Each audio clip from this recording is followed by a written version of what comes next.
How important is card draw in cEDH?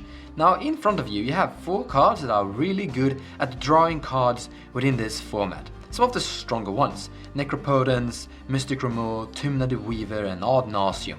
Now what actually wins games are some form of combo finish, where you just kill all of your opponents in one cool way. This could be it, just Hermit Druid, or maybe this thing together with Food Chain for infinite creature mana, or maybe this could be your goal, Protein Hulk and Flash.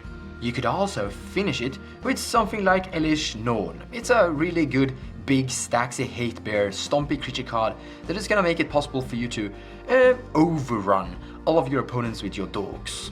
Whenever any one of these combos actually succeed in a win, people just resume to the opinion that's what won the game.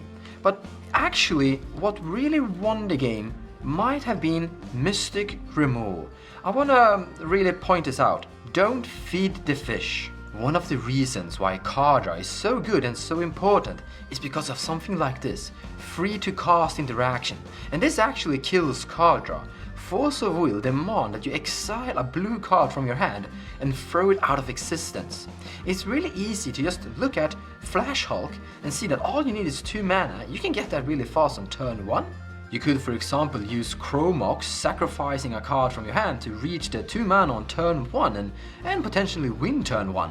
And to make this deck and combo strategy game plan more consistent, you might throw in some tutors, like this Vampiric tutor that's actually really good, something I highly recommend. One of the stronger tutors. However, it actually sacrifices cards in your hand, because this puts the card on top of your library, meaning that you're going down hand size. And then this happens. This is Red Elemental Blast, so 1 red mana to counter the blue Flash, and then you're kinda stuck. Now this Protein Hulk is sitting on your hand for 7 mana, and you're probably not gonna reach that pretty soon, and you've decreased your hand size potentially with either Vampiric Tutor and Chromox. Now I'm not saying that this strategy and Chromox and Vampiric Tutor is bad, I'm just saying that you went all in. You were gambling that this was going to win as fast as you possibly could think of. But the problem was that some interaction happened during the way.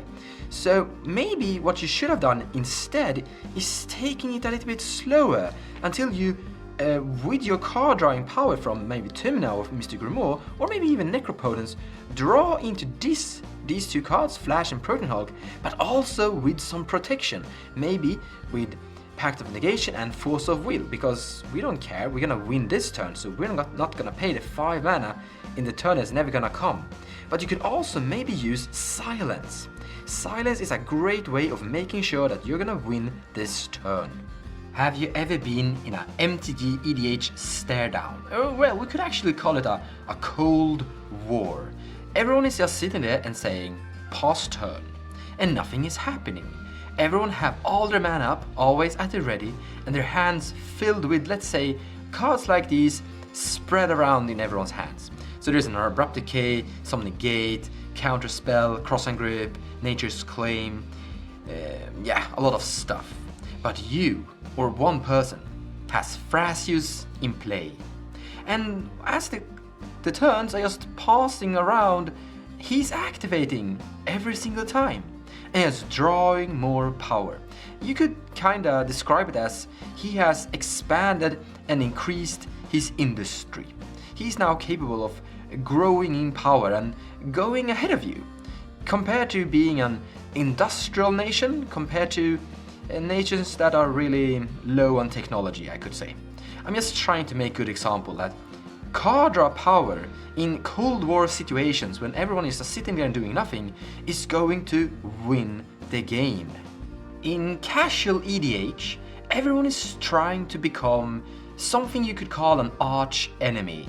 So strong that they have been ramping out so much mana and been drawing so much cards that they have so much power, card draw production in their hand, a huge hand size, a huge mana capability, that they can basically fight against 3 players. Just overrun everyone with casual big stompy green cards.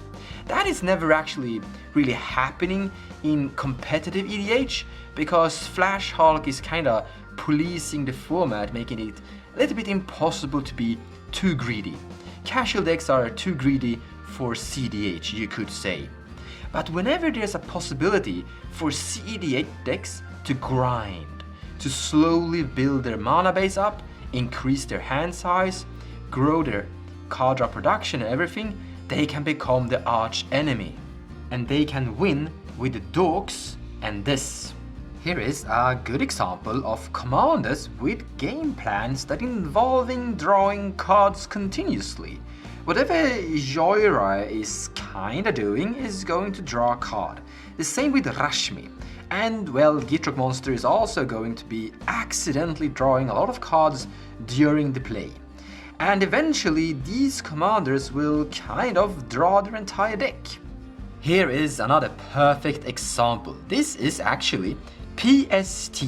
That stands for Paradox, Scepter together with Dramatic Reversal, and Thrasius or maybe even Tasigur. The trick is this. You have a bunch of dorks or maybe rocks in play. You activate the commander to basically draw a card. This is guaranteedly going to draw something that isn't a land, and this is a bit risky, but usually you don't draw a land. You kind of build your deck around to win from this. And then you cast that spell on a really low CMC cost, which will trigger your Paradox engine and untap everything and just repeat until you've basically drawn your entire deck. I could describe this deck, this PST, as something of a small, snowbally, grindy deck, where the game plan is to slowly just draw cards continuously until you're drawing more and faster until you suddenly just explode when you find your Paradox engine, which basically becomes a one-card combo with these commanders, and then you just draw your entire deck. I guess I will summarize everything with this. That is all coming down to in-game decision making and having the option. Sometimes it is the right decision to try to win as fast as you can in a flash. But sometimes it is the right decision to try and go slow and keep paying the upkeep cost for your fish. If you've built a deck that is good at giving you this option, you can use your skill in making the right decision, being good at making good and right decision making by estimating the future and predicting what your opponents have in their hand. If you're good at predicting that your opponents has a lot of counter spells in their hand, then you can make the right decision by going slow and try to outgrind instead. If you built a deck that is only giving you one option, to go fast, Gordo Helm is a very good example of this, because that deck is only giving you maybe one option to try and all in. And whenever that is the right decision, you will win. Whenever that is the wrong decision, you will lose. And that is why card draw is so important in cEDH. In the end, I hope you enjoyed this video, and thank you so much for watching. Take care everyone, and I'll see you in the next video.